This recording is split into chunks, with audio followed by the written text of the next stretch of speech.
Party area secretary സഖാവ് കുഞ്ഞി, party area committee അംഗം VV സുരേമാരെ, മറ്റ് ലോക്കൽ കമ്മിറ്റി മെമ്പർമാരെ എല്ലാവർക്കും സ്വാഗതം പറഞ്ഞുകൊണ്ട് ഇതിന്റെ അധ്യക്ഷനായിട്ട് VV സുരേഷിനെ ആദരവുകൾ ക്ഷണിച്ചു. ഇങ്ങനെ ഒരു സമരം നടത്തേണ്ടത് വലിയ പ്രയാസമുണ്ട് ഞങ്ങളെ സംബന്ധിച്ച്. കേവലം 3 മാസമായിട്ടുള്ളൂ പുതിയ ഭരണസമിതി നിലവിൽ വന്നിട്ട്. 4 മിഷനുമായി ഈ മാറഞ്ചേരി ഗ്രാമപഞ്ചായത്ത് വിവരിക്കുകയും വളരെ ഭംഗിപൂർവം ഈ ഡയാലിസിസ് നടന്നിരുന്നതാണ്. 18 രോഗികളെ വെച്ച് 2 ഷിഫ്റ്റ് നടത്തിയിരുന്നു. പിന്നീട് 11 രോഗികളെ വെച്ച് നടത്തുകയാണ്. സ്വാഭാവികമായിട്ടും സാങ്കേതിക പ്രയാസങ്ങളൊക്കെ ഇവിടെ വരാറുണ്ട്. അതൊക്കെ മനസ്സിലാകുന്നവരാണ് ഞങ്ങളെല്ലാവരും.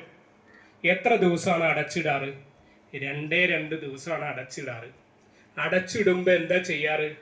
ഇവിടെ വരുന്ന പാവപ്പെട്ട രോഗികളെ, ഈ നിൽക്കുന്ന കുഞ്ഞിയടക്കം വരുന്ന ആളുകളുടെ സഹായം സ്വീകരിച്ചുകൊണ്ട് പൊന്നാനി ഡയാലിസിസ് സെന്ററിലും ശ്രീവത്സം ഹോസ്പിറ്റലിലേക്കും മറ്റ് ഇതര സ്ഥാപനങ്ങളിലേക്കും അവരെ ഡയാലിസിസ് ചെയ്യാൻ ആവശ്യമായ ക്രമീകരണം ചെയ്തുകൊണ്ടാണ് ഈ സ്ഥാപനം അടയ്ക്കാറ്. അങ്ങനെ ഒരു ക്രമീകരണം ചെയ്യാതെയാണ് ഈ സ്ഥാപനം അടച്ചിട്ടുള്ളത്. 2 3 ഒരു വർക്കിംഗ് ഡേയിൽ തീരാവുന്ന പ്രശ്നം എന്തുകൊണ്ട് ഇത്ര അധികം ദിവസം എടുത്തു? ഞാൻ അടക്കമുള്ള ബ്ലോക്ക് കമ്മിറ്റി യോഗം ചേർന്നപ്പോൾ പ്രസിഡന്റ് ഏറ്റവും അടുത്ത ദിവസം ഈ പ്രശ്നം പരിഹരിക്കുന്ന പറഞ്ഞത്. ഞങ്ങൾ വെച്ച നിർദ്ദേശം ചൊവ്വയും ബുധനും അവധി ദിവസം വർക്കിംഗ് ഡേ ആയി എടുത്തുകൊണ്ട് 2 ദിവസത്തിനുള്ളിൽ ഈ പ്രശ്നം പരിഹരിക്കണം എന്നുള്ളതാണ് ഞങ്ങൾ പറഞ്ഞ്. പരിഹരിക്കാവുന്നതുള്ളൂ. ദീർഘിപ്പിച്ചു കൊണ്ടുപോയി. ഡയാലിസിസ് എന്താണ്, പാവപ്പെട്ട രോഗികൾക്ക് എങ്ങനെയാണ് ഇത് ഉപകാരപ്രദമാകുന്നു ഒന്നും അറിയാത്ത ആളുകൾ വളരെ മോശ പ്രവൃത്തിയാണ് ചെയ്തുകൊണ്ടിരിക്കുന്നത്.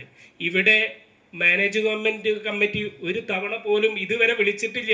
മനസ്സിലാക്കേണ്ടത് അതാ. എങ്ങനെ ഇത് മുന്നോട്ട് പോകും? സർക്കാരിന്റെ ഫണ്ട് എടുത്തിട്ടല്ലല്ലോ മുഴുവൻ ഇത് മുന്നോട്ട് പോകുന്നത്.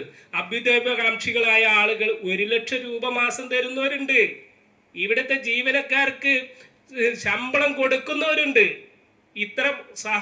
അത്രമാത്രം സഹായം ചെയ്തുകൊണ്ടാണ് ഈ ഡയാലിസിസ് പോകുന്നത്. ഇതെല്ലാവർക്കും അറിയുന്നതാ. ഇതിങ്ങനെ നീങ്ങി പോകുന്നുള്ളത് അവർക്കും അറിയാം. പക്ഷേ ഒരു തരത്തിലും ഒരു ശ്രദ്ധയും ഇല്ലാതെ ഇത്തരം കേന്ദ്രങ്ങൾ മുന്നോട്ട് പോകാൻ കഴിയില്ല എന്നുള്ളതാണ് പറയുന്നത്.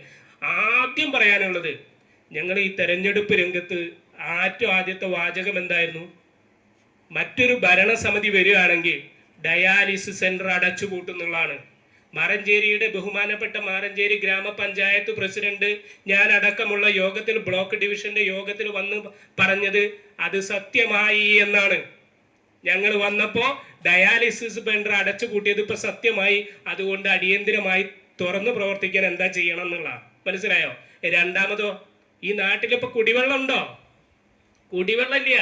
ജനം മുഴുവൻ പഞ്ചായത്ത് ഓഫീസിലേക്കും അങ്ങോട്ടും നടന്നുകൊണ്ടിരിക്കുക, വാട്ടർ അതോറിറ്റിയിലേക്കും.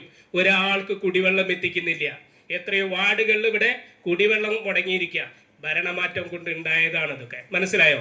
ഞങ്ങള് അതുമായി ബന്ധപ്പെട്ടിട്ടാണ് ഇനി മുന്നോട്ട് പോകുന്നത്. ഇത് ഞങ്ങളുടെ സമരമല്ല. ഇത് ഞങ്ങള് ഈ ഡയാലിസിസ് തുറന്നു പ്രവർത്തിക്കണം. അന്നും ഇന്നും പറയുന്നത് ഞങ്ങളാലാകുന്ന എല്ലാ സഹായങ്ങളും ഉണ്ടാവുന്നുള്ള. ഇത് തുറന്നു പ്രവർത്തിക്കാൻ വേണ്ടിയുള്ള പ്രതിഷേധമാണ് നിങ്ങളെ മുന്നിൽ നടത്തുന്നത്, അല്ലാതെ മറ്റു രീതിയിലല്ല. മനസ്സിലായോ? ഇത് നാളെയും വരുന്ന 11 രോഗികളെ എടുത്തു നോക്കിയാൽ അറിയാം. ആ 11 ആളുകളെ എടുത്തു നോക്കിയാൽ അറിയാം. ആർക്കെങ്കിലും ഒരു പ്രൈവറ്റ് ആശുപത്രി പോയി ചെയ്യാനുള്ള പ്രാപ്തിയില്ലാത്ത ജനവിഭാഗങ്ങളാണ് ഇവിടെ വന്ന് ഡയാലിസിസ് ചെയ്യുന്നത്. അതാണ് നമുക്ക് സങ്കടകരമായ വസ്തുത. സഖാക്കളെ, സുഹൃത്തുക്കളെ, ഞാൻ ദീർഘിപ്പിക്കുന്നില്ല. ഇത് ഉദ്ഘാടനം ചെയ്യുന്നതിന് വേണ്ടി പാർട്ടിയുടെ ജില്ലാ കമ്മിറ്റി അംഗവും പാർട്ടി ഏരിയ സെക്രട്ടറിയുമായ സഖാവ് CP മുഹമ്മദ് കുഞ്ഞി ഇവിടെ ഉണ്ട്. അദ്ദേഹത്തെ ഇത് ഉദ്ഘാടനം ചെയ്യുന്നതിന് വേണ്ടി സ്നേഹപൂർവ്വം ക്ഷണിക്കുന്നു.